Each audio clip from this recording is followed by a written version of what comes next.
Suke celiwe ukuthi kusetshenzelwe phezukwayo ngoba inceku kaNkulunkulu sikithandazile ngaloko efisa ukuba kwenzeke. Sisebenzela ke phezu kwetheme elapha kwincwadi yamaHubo 122:8 ethi khona I was glad when they said unto me, let us go into the house of the Lord. I was glad when they said unto me, let us go into the house of the Lord. Incwadi ke le bathandekayo ebhalwe uDavide. Siyazi ke ukuthi incwadi yamaHubo ayibhalwanga uDavide yena yedwa, bakhona nabanye abayibhalile incwadi yamaHubo, kodwa le chapter esifunda kuyo ibhalwe uDavide uqobo lwakhe. Alibongwe igama likaJesu. Uthi ke I was glad, ngajabula lapho bethi kimi asiye endlini kaJehova. Alibonge igama lenkosi.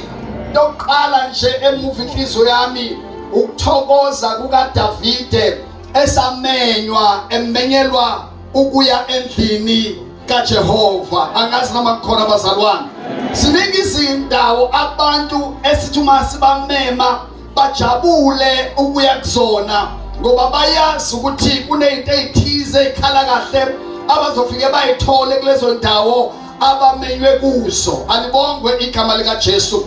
Kodwa ke abanye ngalendlela ukuthi mangabamemanga emcimbini othizeni ebezibona bona befanelekile ukuthi babe kuona bathatha offense ukuthi hawu ngibonile ukuthi kunomcimbi ukuthi nokuthi awungemanga wamemo sibani ngoba abantu kuneyindawo abathandayo ukumenyelwa kuzona. Alibonge igama likaJesu. Kodwa uDavide la ujabulela yena nje ukuthi amenyelwe ukuya endlini kaJehova. Alibonge igama lenkosi. Angazi noma basekhona yini abantu nakulesi sikhathi abasajabula uma bemenyelwa ukuya endlini kaJehova. Alibonge igama lenkosi. Now ingenxeke yokuthi uDavide ujatshuliswa ukuthi kubukeka ngathi uDavide benesambulo ngendlu kaJehova. It was not kuyena uDavide indlu kaJehova, it was not an ordinary house. Kwangayona nje indawo lapho khona fike kuhlatshelelwa khona bese kuyathandazwa. It looked like there was something more uDavide ayenayo ngendlu kaJehova. Angazi noma kukhona yini bazalwane. Number 2, bayamuva labantu abamema uDavide. Alibonge igama likaJesu ngoba esikhathini esiphila kusona sinabantu namhlanje abangasimemeli endlini kaJehova, kodwa basimemela ukuba siphume endlini kaJehova. Angazi noma nikhona nibazalwane. Baningi abantu namhlanje abangamemela abantu ukuba baye nabo endlini kaJehova, kodwa bayaphuma endlini kaJehova base bebamema babamemele ngaphandle. Okubuhlungu ukuthi bamema baze bameme nabantu abangakaze babameme bebamemela ukuya kuJehova. Angazi noma nikhona nibazalwane. Ukumbona umzana meselimele, ukumbona umzana nesewile athi engazange angenise emphefumulo endlini kaJehova, kodwa mhlakudinwe yena masecikeke yena afuna ukukhipha nabantu angakaze abameme. Nikhona nibazalwane. Abazalwane babuye bahlulwa abantu basethaveni. Uyabona umuntu wasethaveni okade ephuza kule tavern, the day wakhathala ile tavern ngeke umbone emeseka kule tavern akhipha abafike la ubashiya la bekhona aqhubeka ephuzela kwenye indawo. Nikhona abazalwane. So labantu ke bayimuva inhliziyo yami ngoba bamema uDavide, bamemela endaweni kaNkulunkulu, bamemela endaweni yokukhonza uNkulunkulu. Nikhona nibathandekayo.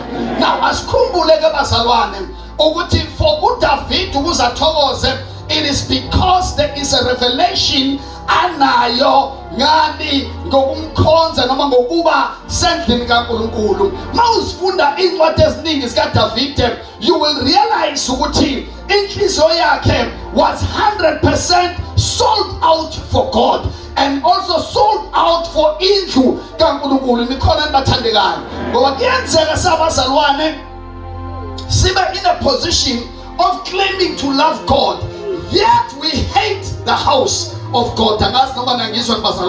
So akwenzeki ukuthi uthanda uNkulunkulu bese uzonda indlu yakhe. It is impossible. If you are like that, you are lying and you are deceiving yourself. Awukwazi ukuhlala ekhaya ungakhonzi bese uclaim ukuthi uyamthanda uNkulunkulu, ngoba there is something about loving God that will cause you to love everything that is associated with that God that you claim to love. You will find yourself without even planning to love the house of God, but you will find yourself in love with the house of God. It is the same David. Hubo 69 verse 8. I have become a stranger to my brothers and an alien to my mother's children, because the zeal for your house has consumed me. David udisengi stranger kuba forward to not at the way to inkinga nje iyodwa ukuthi intshisekelo yendlu kaJehova, it is too much in my heart. Uma ngiqhathanisa ukuthi nanku umndeni uyahlangana, ngithola sengithi hayi ngizobuye ngibone ngoba ngine appointment khona la fanele ngitholakale khona. Ngamanye amazwi une-appointment emndeni engiba upset kubona, hayi ngoba anguveli uyisho umndeni, kodwa ngivelisha uJehova ngaphezu komndeni. uJehova oqala kunendawo engafanele ngimise, noma ngathiwa yinto yakamzala noma iphathi yengane kamzala, ngiyobabona sekubuya khona, ngoba mina izili yendlu kaJehova iyangikhonsuma. Alibonge igama likaJesu, iyangikhonsuma. Ngiyazi ukuthi abazali bami ngeke ba-understand ihlobo, ngeke understand ngoba kunezinto abafuna ngiyi-athende ukuze ngifithe in emndenini, kodwa izili kaJehova engaphakathi kimi yenza ukuthi ngibuye ngibe upset. Angazi noma nikhona abazalwane, kunemncwabo ebuye ibe khona nangama-Sundays, kodwa kusho ukuthi izili kaJehova yenza ukuthi angivele ngifike phakathi ney'nsuku ngibasapothe, ngibanikeze amakhekhe, ngenze yonke into engase ngiyenze, kodwa bese ngibatshela ukuthi Sunday I've got an appointment, because izili yendlu kaJehova, it has consumed me. Alibonge igama lenkosi. When it comes to the house of God, angilona uhlobo lomzalwane onama-excuses amaningi. Namhlanje this Sunday ngizaba umzala ngigigwaba ucousin, the following Sunday bekuyibirthday kamshana, the following Sunday hayi makhelwane besiphuthumisa umakhelwane esibhedlela, the following Sunday hayi icolleague yasemsebenzini angisho sibayeka bafike bagcoba nemoto.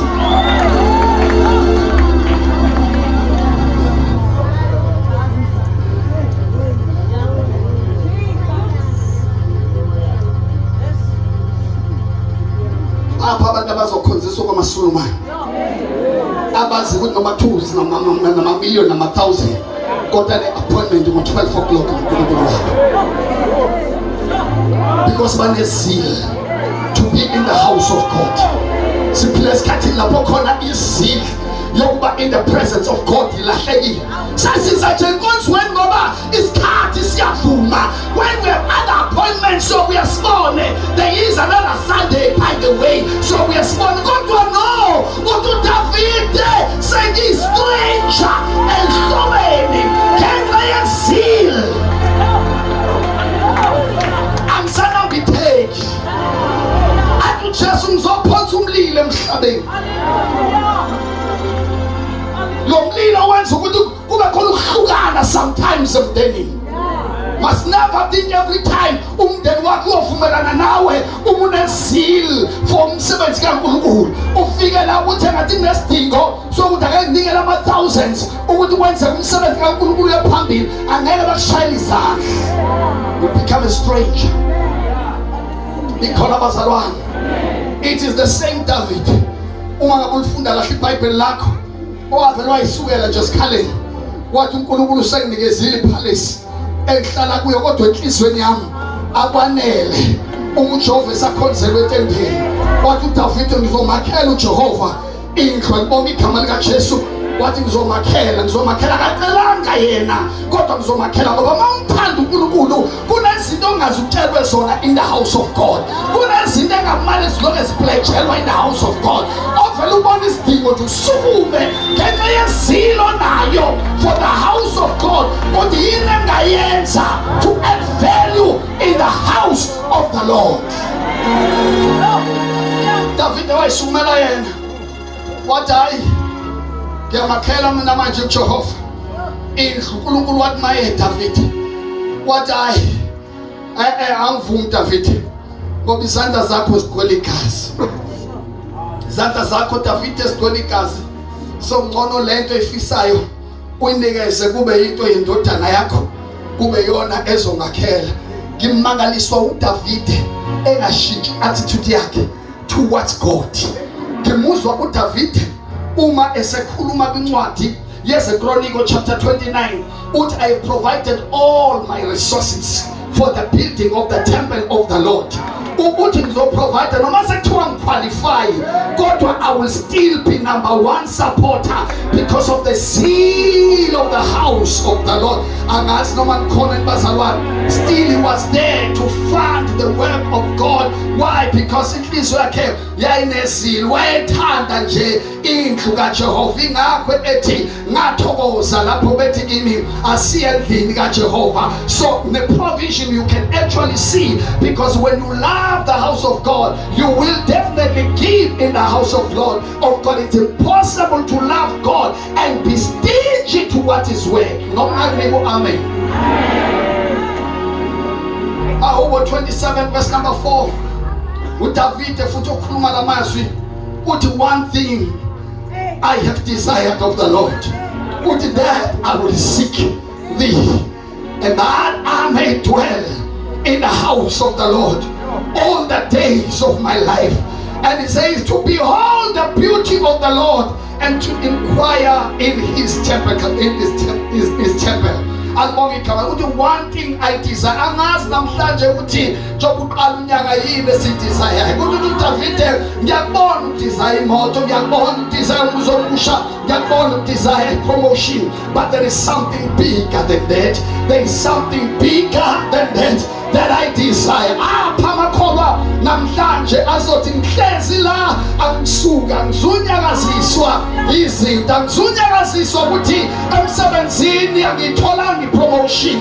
Le moto kade ngifuna ukuyithenga ngikwazanga ukuyithenga, nalomuzi bengifunela ukuvela kuwo angizange ngisakwazi, kodwa noma umkhiwane wona ungakhahleli kodwa I will still rejoice in the Lord. Alibonge igama lenkosi. But I will dwell. But this is my desire. This is what I seek for, that I may dwell in the house of the Lord all the days of my life. Kuhlukile ukuhlala endlini kaJehova ngoba isimo sisavuma. Kunekhathi lapho khona sihlala khona ngasahlaleki.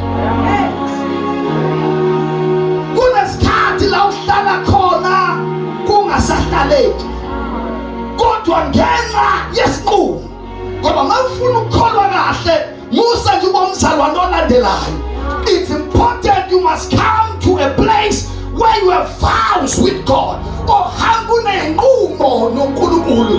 Noma sengenzekani kodwa baba ngofela kuwe. Akumhlabeleli kuze kube kuna phakade ngofela kuwe baba, kuze kube phakade kuze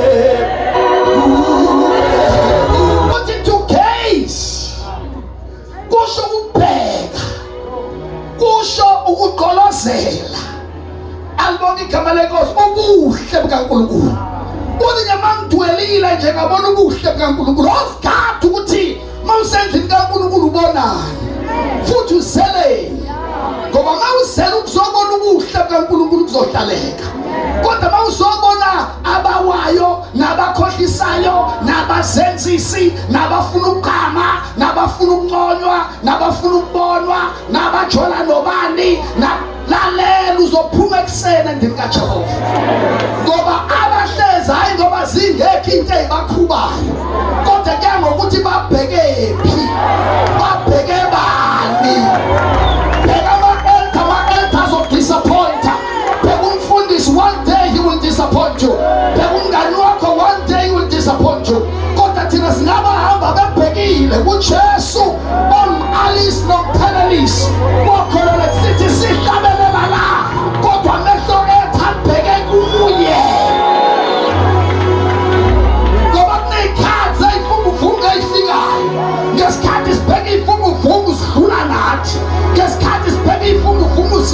waqala njengoPeter, kodwa ngesikhathi uPeter bheka amehlo akhe kuJesu wakwazi ukuhamba kungasahambeki, wahamba endaweni ethiwa khanjwa kuyo ngoba amehlo akhe ebheke kuye.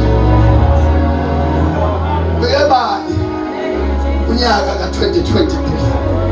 Lalelani bazalwane, nansi incwadi lena ibhalwanga uMoses, incwadi yamahubo kusukela kumahubo 90 kuya laphana ku-100 accredited to Moses. So nayo le ncwadi yamahubo 100 it is associated noma it's credited to Moses. uMoses naye uzwakala umbhali onesambulo esithi asifane noDavide kulokhu akade kusho. Uthi-ke yena will enter his gate with thanksgiving, I will enter also his court with praise. Alibonke igama lenkosi. Athi ngiyongena emasangweni akhe bazalwane ngani ngendumiso. Likhona into bazalwane bami. This is amazing. These are the people bazalwane abangalindi ukuthi worship team ayiqale. Awulikhona bazalwane. Ya labazalwane abaningi ukuthi worship team iqale ngoba bathi bengena vese kunendumiso ngaphakathi kwabo. Alibonke igama lenkosi. Ngiyabadabukela abantu abalinda ama-worshipers, athi ama-worshipers akasifani. Webazalwane, usani lokho elinda ama-worshipers? Fika nawe lento igubha ngaphakathi kuwe. Fika nawe kunendumiso. Kulula ukukhonektha uma vese behlabelela kanti nawe ufike vese unomhlabelele enhlizweni. Uhamba uneculo nawe ngaphakathi kuwe. Bese lento iba mnandi. Khona abazane bami, lalela inkonzo enoma ngathi ingadry kanjani mawuzenje nawe unenhliziyo yomele, ngoba lithe iBhayibheli uma bebabili bebathathu, lithe iBhayibheli yena ukhona. Angazi noma kukhona bazalwane. So makhona yena kuNkulunkulu mntakababa bangaba dry bonke wena uzomuzwa oze kuye ngoba uzobubheke kuye. Bakhona abathandekayo and I will enter. Bese kuzothi incwadi yamahubo 84 verse number 10. Incwadi le that is attributed to amaKoranite, isizukulwane sikaKora nabo ekuthiwa babebhala nabo bathi for a day in your court is better than 1,000. I will rather be a doorkeeper in the house of my God than to dwell in the tent of wickedness. Alibonke igama lenkosi. Bathi nje ukuthi nje bazalwane ngisemkhoneni benkosi. Uthi nje just one day in his presence it makes a difference. Angazi ngoba wena ubula kusukela on Tuesday nkosi yami, wena uphuma la uloaded, wena uphuma la unamandla, wena uphuma la uhlonyisiwe. Ethi nje just a day in the courts of our God is better than 1,000 days somewhere else. Alibonke igama lenkosi. Bese I would rather be a doorkeeper. Unangisena ndaba lento mhlawumbe singacishe simfanise nomuntu la ovala iqaba. Ngazi noma nikhona abazalwane singamfanisa ne-asha. Usethi hayi abazalwane senginganikezana nje ikhundla, mina nginankinga nginikezana nje ikhundla, nizekeze nonke ikhundla, angene kubangena ikhundla. I'm not interested noma ngaba nje udoorkeeper ngoba ngikhona ngifuna ukuyenza in the house. Angifuni ukuba spectator in the house of God ngoba abazalwane asikusho lokuthi uma uyi-spectator in the house of the Lord uzoba uhluphe emva kwesikhathi. Abavamisile abantu ababukela ibhola egroundini ungakhulumi too much kunalaba abakwi-field. Laba abakwi-field abakhathala ibhola abanasikhathi sokukhuluma indaba. Nikhona abazalwane ngoba amehlo abo asebholeni, they want to score the goals. Kodwa laba abangaphandle ibona kulula ukuthi bacriticize. Uthola indoda inomkhabo ongaka izotshela umuntu ono-6 pack ukuthi akashintshwe ngokuboza igoli. Ungakhumula amakhokho umnikeze uthi ndoda engathi usulazi kangcono ibhola wena ake ungene sibone ukuthi yini ongasenzela yona.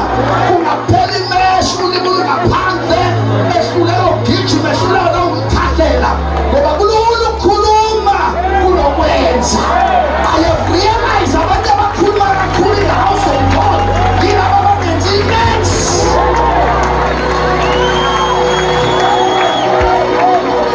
Bawispectator nje uzoba inkinga. Izothi ibhola lidlalwa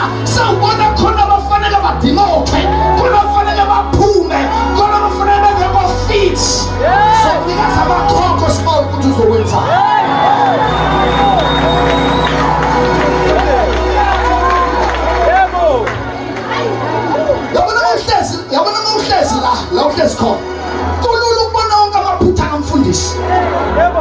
Mina mase ngithathele ibandla ngingashintsha ukuthi mina ngalithatha libandla yela hamba oliqala. Sinamabandla esiwaziyo aqale ngoba bezama ukucorrect amaphutha abafundisi babo. They did not make it at all. Spectators talk too much without delivery. Kaduma we asha befoneka ukuthandazela itulo every Sunday bayeza bagcwele. Uma uworshiper uthandaza inkosi sisiworshiper abantu aba experience amandla akho nepresence yakho. Now we financial giver, support the work of God. If you can't do anything, be a prayer warrior. Do something. Occupy until Jesus comes back.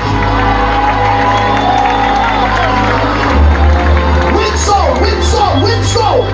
Don't come alone. Win soul. Testify. Do something. Pray. Serve. Give. Do something in the house of the Lord. Don't be a spectator. Mawushona uzowaziwa ngani. Uhlala kuleso situlo akusizi. Nikhona abazalwane. Sithi ngama-fruit be the purpose of the house. Ube namehlo mbona abantu abafikayo. Uba encourage you to thank you for coming. Are you coming back next weekend? Awubona abaswele. Unlensizwe yamthanda uNkulunkulu. Kodwa ishoda ngencathulo. Ke uyayibusisa ngencathulo. Do something nawe kukelwe isuti. Ake ngibusise ngesuti. What are you doing in the house of the Lord? What value?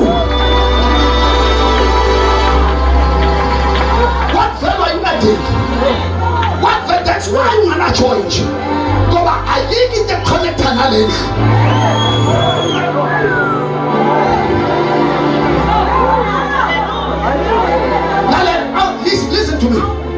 Listen to me. The anointed. I was in Churxh 7 but there is no point of connection. Naleli. Ufana nomuntu osesinema. Also abantu be-actor. But when we are not doing anything, I am challenging you. uDavid akazange nje ajabulele endlini kaNkulunkulu ayoba isibukeli, kodwa wafika endlini kaNkulunkulu wayakha waprovide. Alibonga igama likaJesu.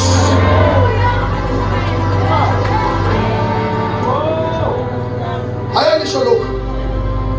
Why? Ngiyavala manje. Why uDavid nalesambulu? What is it that is so special about the house of God? Baba lesinto ngiyazi ukuthi normally vesizwe lesifundisa ukuthi the house of God is the house of prayer. Nikhona abazalwane, the house of God is the house of prayer. But let me not dwell on that because you know. Ake ngitshele lo baba lokho ku4 bese siyathandaza. One, the house of God is a place of encounter. The house of God is a place of encounter. Kuyiqiniso ukuthi ungahlangana noNkulunkulu in different places. Kodwa an appointed place. If somebody wants to encounter God, it has to be in the house of the Lord. Nikhona into ebazalwane. Indawo yokuphumana, indawo yo balekelwa igama lokuhlangabezana noNkulunkulu. Igama indawo lapho khona wahleka khona isigemegeme empilweni yakho. Ulequle sesihlabelela sisabantwana sihlabelela sithi something wonderful happened and now I know that it touched me and made me whole. It's a place of encounter. It's a place lapho khona isandla sihlangana nesandla namandla kaNkulunkulu that will change your life. And God igama likaJesu. Mayifanisa indawo kaNkulunkulu nehholo lomphakathi la kuhlatshelelwa khona bekushoniwe. God, it's a place of encounter. It's a place of an appointment. It's a place lapho khona umuntu othe befuna ukubona uNkulunkulu athi ake nyukele entabeni kaJehova. Indlu kaNkulunkulu intaba lapho uJehova akulinde khona. Nikhona bazalwane bami. Mawufunda uGenesis chapter 28 verse number 16 and 17 ukhona into eyenzakala kuJacob. Lithi iBhayibheli wafike walala. ndaweni thize agcina eqambe ngokuthi ibhetele lithi iBhayibheli salele kule ndawo wabona iladi noma amayitebhisi kula mayitebhisi uthi wabona ingelosi zehla zenyuka uNkulunkulu wayesekhuluma naye waba ne-encounter noNkulunkulu wakho izinto uNkulunkulu azikhulumayo ngoba in the place of encounter God is going to speak to you. Uzofika la ustress ufrustrated ungana direction ungazi ukuthi wenze njani, but because it's a place of encounter God will speak to you, God will strengthen you, God will touch you, God will change your story in this place because it's a place of encounter. Uthi uJacob uma esephapheme uthi surely the presence of God is in this place, but what I was not aware, it looked so ordinary. This is the house. This is the house of the Lord, because where you experience an encounter with God, it is supposed to be a place. It's a house of the Lord. And Gamalakhe, let me shorten my message and quick. Go verse with point number 2 with him. It's a place of answers. The house of God is a place of answers. Linda will apostola koni impendulo. And bongi Gamalakhe sifika si confused. Sikaba nokusibulala siye na temper. Kodwa sifike sitshela ukuthi siyathandwa. Now got to figure out I'm an offering. Ngala hlo baba, ngala hlo ma. Angisazi ngisho isibongo sokuthi ngowabana. Fika uJesu akunikeze dignity. Afika atshela ukuthi you are wonderful and fearfully made. Atshela ukuthi ngothandiwe wena. Kade wazi ukuthi awuthandwa. Alibonge Gamalakhe, ungena direction, you get answers in the house of the Lord because it is a house of answers. Impendulo ziyatholwa, hamba uyobuza ngana. Awayeseprovokiwe iminyaka ngeminyaka. Eprovokwa uPenina, lithi iBhayibheli wamprovoka uPenina kodwa nento engiyithandayo ngoHana akazange ahambe ukuya endaweni to go into the house of the Lord. iBhayibheli libeka ngokusobala ku1 Samuel chapter 1 verse number 7. So it was year by year when she went up to the house of the Lord. Year by year konke leminyaka unyuka kabuyi nomntwana lokenyukile akekho umntwana efike akekho umntwana anyuke akekho umntwana base baqale bakhulume bathe ngathi lokuthandaza kwakho akukusizi ngalutho khona inyanga thina siyaziyo efanele sikisekela bakusuggestele bese betshela ngathi uNkulunkulu wakhe akakusizi. Lalela, uma ungakazi ukholwe ufinyelela ikhathi lapho khona abantu bembuza khona ukuthi uNkulunkulu wakho uyakongela ngoba sithi sihamba naNkulunkulu kodwa kuba khona ikhathi lapho khona ngathi upartnership nabantu abangakufuni. Kuna ikhathi lapho khona uNkulunkulu apha izitha zakho amandla phezu kwakho ethi incwadi yamaHubo 66 athi wena Jehova wavumela abantu bagibele phezu kwamakhanda ethu kanti asazi ukuthi wawusise endaweni yokubusa. Kuna ikhathi lapho uNkulunkulu abukekenza ngo-fair to you engakubizile athathela abantu ukuthi bakufake emgodini abazizwa bazalwane. Athathela uNkulunkulu ukuthi abantu bakufake emgodini. Athathela uNkulunkulu abantu ukuthi baqambele abantu. Athathela uNkulunkulu ukuthi uthole useje angizwa nabazalwane. uNkulunkulu avumele ukuba khona ama-accusations azophaluka ngawe angazi noma ngikhona bazalwane. It's a season and it's a process. Noma sekunjalo mana tshela umakhelwane yima.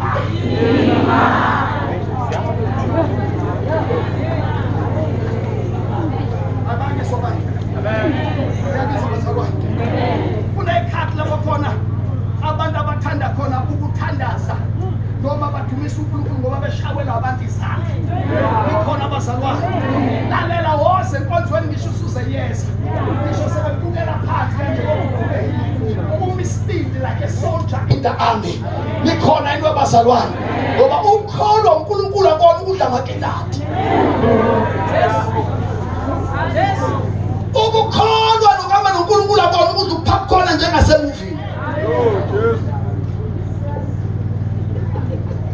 Kona la umisa uma nje umele ukuthi ngiswile isandla sakhe sengithinta. Misa nje ukuthi ngiyamazi umhlengi wami, ngiyamazi engithinta. I know I'm not alone. I may not feel him right now. I may not see any kodwa wethembekile. Athi Davide bengimncane namhlanje ngikhulile, athi I've never seen the righteous forsaken, nor his children begging for bread. Nangizwa bazalwane, uzwa ukuthi amandla wethu kodwa sengiyayihudu. Ayangazi noma nikhona nibazalwane. Ukhumbula into eyodwa ukuthi thina sifana no-Van Damme, so never die. Noma singashawa kangakanani siyitaringi kule game esikuyo.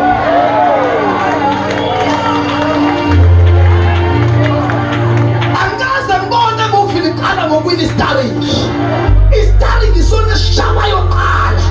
Kuthi wasekuphelile ngaso. Nikhona bazalwane. Baselebrate bonke abantu. Kuthi wasiphelile istaringi. Kodwa kule mame mina ngabukela imovie kaVan Damme, ngazi nina nabukayo. Van Damme ngesikhathi etrain wafundisa ukulwa ngisho engasaboni. Van Damme ashawe alimala angasaboni.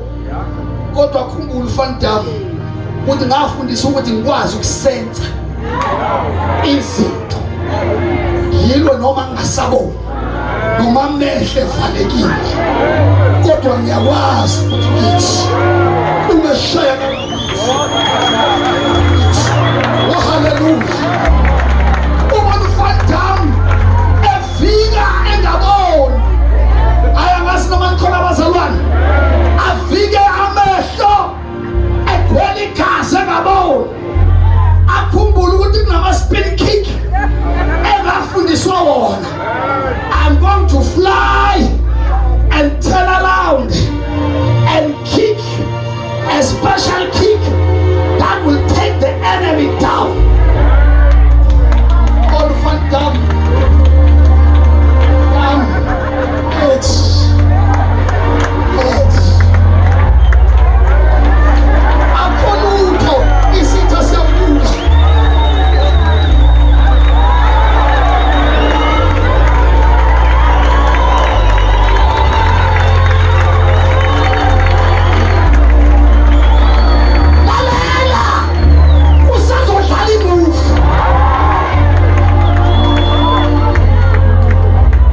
I will rise again. I will rise again. I will rise again. I will rise again. I will rise